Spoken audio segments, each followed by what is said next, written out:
जय श्री कृष्णा, राधे राधे। प्रिय भक्तजनों, आप सभी को बैंकुट चतुर्दशी की हार्दिक शुभकामनाएं। प्रिय भक्तजनों, इस वीडियो के अंतर्गत आप बैंकुट चतुर्दशी की कथा का श्रवण करेंगे। लेकिन इससे पहले मैं आपसे निवेदन करती हूँ कि अगर आप हमारे इस YouTube चैनल पर पहली बार पधारे हैं तो चैनल को सब्सक्राइब अवश्य कर लीजिएगा, क्योंकि इस पर आपको हर रोज विभिन्न प्रकार की कथाओं का श्रवण करने को मिलेगा। इसके साथ ही आपको अलग अलग प्रकार की धार्मिक जानकारियां भी आप तक पहुंचती रहेगी, इसलिए चैनल को सब्सक्राइब अवश्य कीजिएगा। प्रिय भक्तजनों, अब श्रवण कीजिए आज की कथा का। पौराणिक कथा के अनुसार एक बालियों कोली था। रोज चोरी करके घर के सभी को पालता था। एक दिन वह चोरी करके निकला। उसको रास्ते में नारद जी मिले। नारद जी ने उससे पूछा कि तुम रोज चोरी करते हो और सभी को पालते हो, सभी का पेट भरते हो, लेकिन सभी से पूछा कि तेरे पाप का भागीदार बनेगा क्या? घर आकर सभी ने पूछा तो सभी ने मना कर दिया।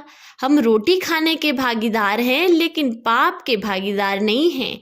वो वापस दूसरे दिन नारद जी को मिला और कहा कि सभी ने मना कर दिया। अब आप बताओ कि मेरे इतने पाप कैसे दूर होंगे?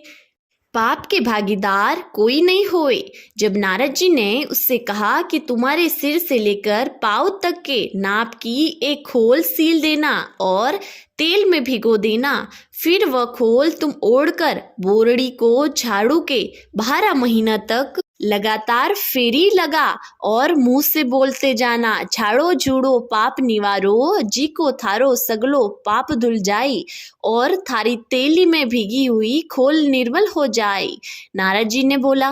वैसे ही उसने किया। उसकी खोल निर्मल हो गई, लेकिन एक जगह दाग रह गया। तो नारद जी ने कहा, सभी गांव में हेला फिराया कि सभी औरतें आंवली चतुर्दशी को बोरड़ी की झाड़ में तेल के 2-4 दिया ढूंढे और झाड़ो झूड़ो पाप निवारो ऐसे ही बोरणी की झाड़ को फेरी लगावे, जिससे सभी पाप नष्ट हो जाएंगे। हे बोरणी माता, बालियों कोली का पाप दूर किया, वैसे ही सभी के पाप दूर करना। खोटी की खरी, अधूरी की पूरी जानना। प्रिय भक्तजनों, अब श्रवण कीजिए बैंकुट चतुर्दशी की अन्य कथा का। एक डोकरी थी, उसके पास एक बछड़ी थी। उसका नाम उरणी कपूरनी था। कार्तिक के महीने में डोकरी पुष्कर नहाने का विचार किया। तब पड़ोसन से कहा कि मेरी बछड़ी उरणी कपूरनी का ध्यान रखना, चारा पानी डालना और पानी का कुंडा भरकर उसके पास रख देना। पड़ोसन ने हाँ भर दी। डोकरी पुष्कर नहाने के लिए चली गई। पड़ोसन अपना ही इसको चारा डालती और पानी का कुंडा भरकर रख देती। एक दिन पड़ोसन चारा पानी डालना भूल गई। उरणी कपूरनी पूरे दिन भूखी प्यासी रही। जो भूखी प्यासी पानी के कुंडे में गिर गई और गिरते ही वह मर गई। भूखी होने से उस दिन उसका वास हो गया।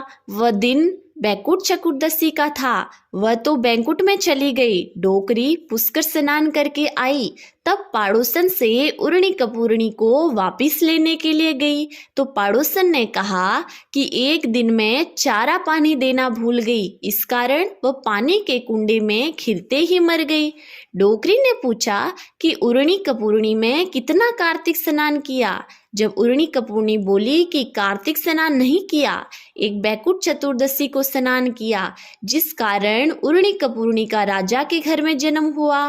कार्तिक मास में पूरा महीना नहीं स्नान कर सकते हो तो चतुर्दशी के वो जरूर स्नान करना। उरणी कपूरनी का जन्म सुधरा, वैसे ही हम सभी का सुधारना। प्रिय भक्तजनों, आज की कथा यही समाप्त हुई।